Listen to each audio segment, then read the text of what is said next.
Welcome back to the channel. Welcome back to the channel. Welcome back to the channel. Now, this is just a thought that I was having. I was kind of pondering it back and forth.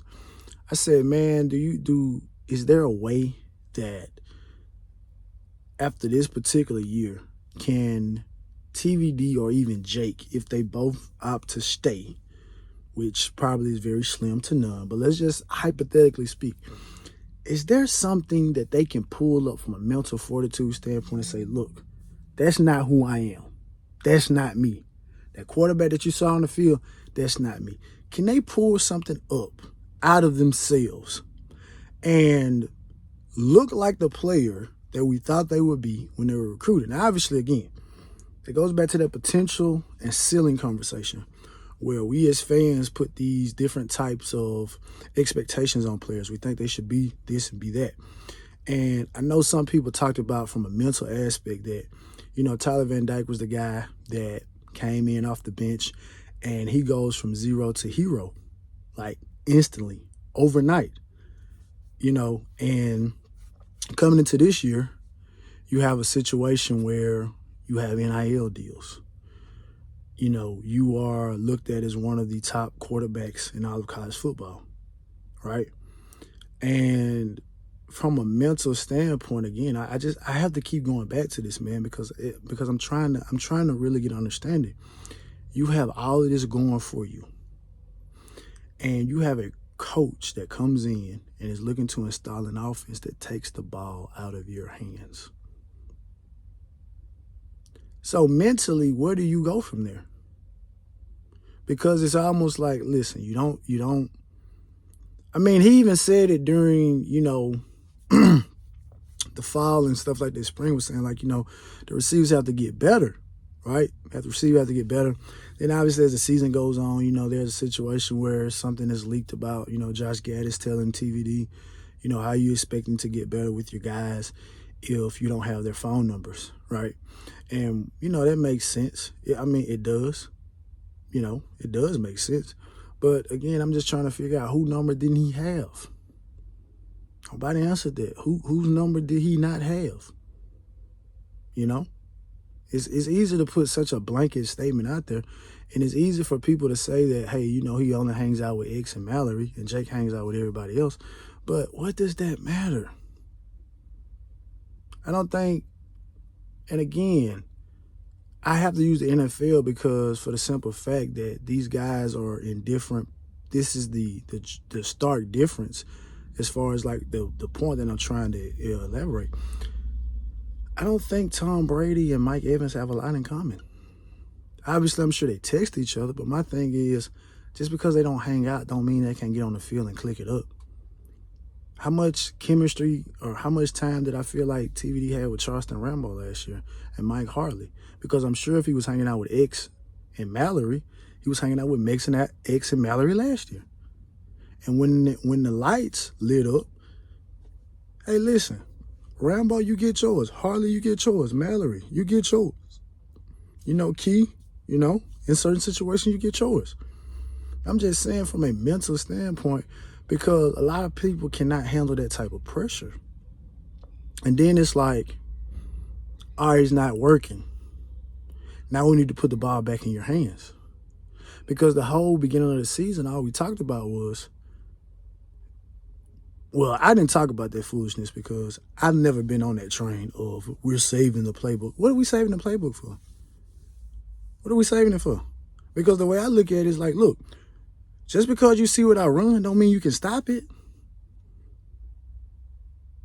That's something that I remember. I think they said Jimmy Johnson said that back when he was with the Cowboys. Y'all know we giving the ball to Emmett. Can y'all stop it? Obviously some people, and I felt this way too now because I feel like this is a good take in the sense that, more defensive coordinators will have tape on TVD so they kind of understand tendencies and things like that. But at the same time, I have to trust that my all-world quarterback is going to already know what his flaws are. He's going to rise above them. So you can have the film all you want to, but that does not mean that my progression and my growth is only going to be where you saw me at last year.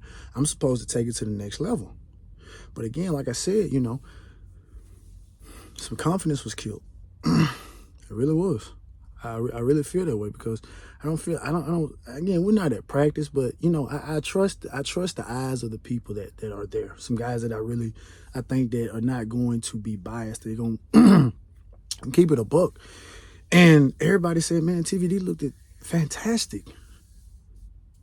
But you took the ball out of his hands.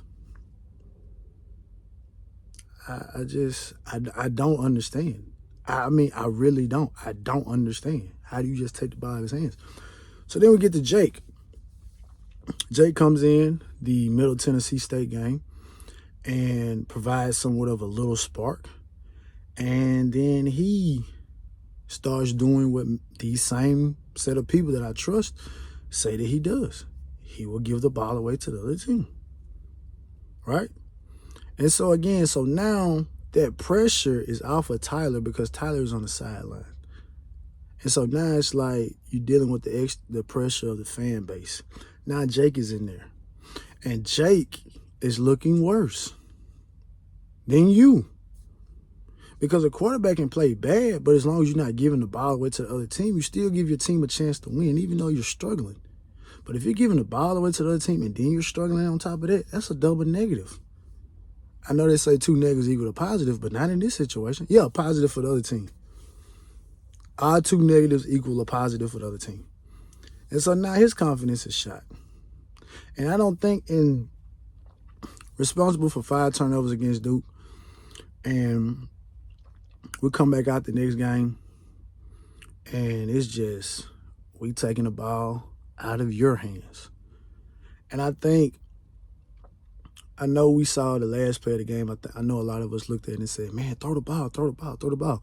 But I think Jake needed to run the ball. Look in hindsight, I think he needed to get in the end zone and win the game to build his confidence back up. That's that swagger that, you know, some fans talk about that he displays. But we didn't see it against Florida State. You know, and it's kind of interesting. Again, like I said, you know, at the beginning of the week when I made that video, I talked about, man, who in the locker room cares about Tyler Van Dyke? Who in there cares about him? That you're going to put an injured quarterback out there on the field. Who cares about him? Obviously, we kind of have wiped our hands with Jake in somewhat, but I do feel like, look, man, let Jake go. I mean, let him play. Let him and Ja'Cory play. And in most instances, I don't buy the whole thing that some fans say, man, look what the coaches are doing. They're putting Jake in uncompromising, in situations where he can't be successful. We're down points. But that theory means absolutely nothing because when Jake came in against Duke, we actually went and took the lead. But he helped give it back. So that argument holds no weight with me. Because it'd be different if it was a situation like with N'Kosi Perry and we were down 28-0 to Florida State. But did Kosi start? No. It'd be a different situation if it was like in the bowl game against Oklahoma State where it's like we weren't never in the lead. We were not even threatening to win the game. And it comes in and balls out. You know what I mean? So I didn't necessarily buy it, but I do think that the confidence is shot from 2 guys. And the season is not over. I think, to be honest with you, man, and I haven't seen anyone say this, man, but I'm going to go out on a limb and say this, man. I think I think Tyler's confidence probably has been shook or shot since the very first game. Because how do you not put the ball in the air against Bethune-Cookman? How? I mean, it's just like when people talk about basketball, man, like a shooter. A shooter needs to see the ball go into the net. Tyler Van Dyke got to see that rifle is still there, and I got to throw it down the field. And we spent the first 2 games getting Henry Parrish acclimated.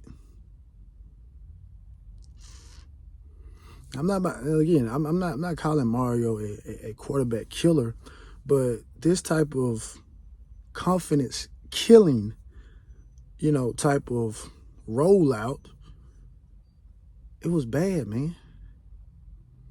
And, some fans have not made it any better by ridiculing, saying that he ain't this and he's not that and he's not good as Stroud, he's not good as Williams. And I'm sitting up here like, man, you're comparing an apples to orange situation. If Lincoln Riley would have went out to Southern Cal and took the ball out of Caleb Williams' hand, then we may have a conversation. If Ryan Day would have opted to take the ball out of C.J. Stroud's hand this year, maybe we'll have a conversation. If Nick Saban opted to say, listen, Bryce, we haven't been able to run the ball well the way I want to run it, we're going to take the ball out your hands a little bit, and we're going to immerse Jamar Gibbs in this offense. That didn't happen in none of those locations. Those coaches knew that they had good quarterbacks, great quarterbacks, and they're gonna sit there. They opted to let them lead, and for whatever reason, again, like I said, this is a huge gamble. I hope it pays off, but if it doesn't pay off, I think that the confidence killing decision that was made the first game of the year against Bethune-Cookman, where it was not a threat of a vertical pass whatsoever, taking the ball out of Tyler Van Dyke's hand, I think that particular thing right there is going to be something that particularly stands out. But as anyway, man, like, share, subscribe. As always, it's about the you. Even if it's depressing, it's still all about the you, baby.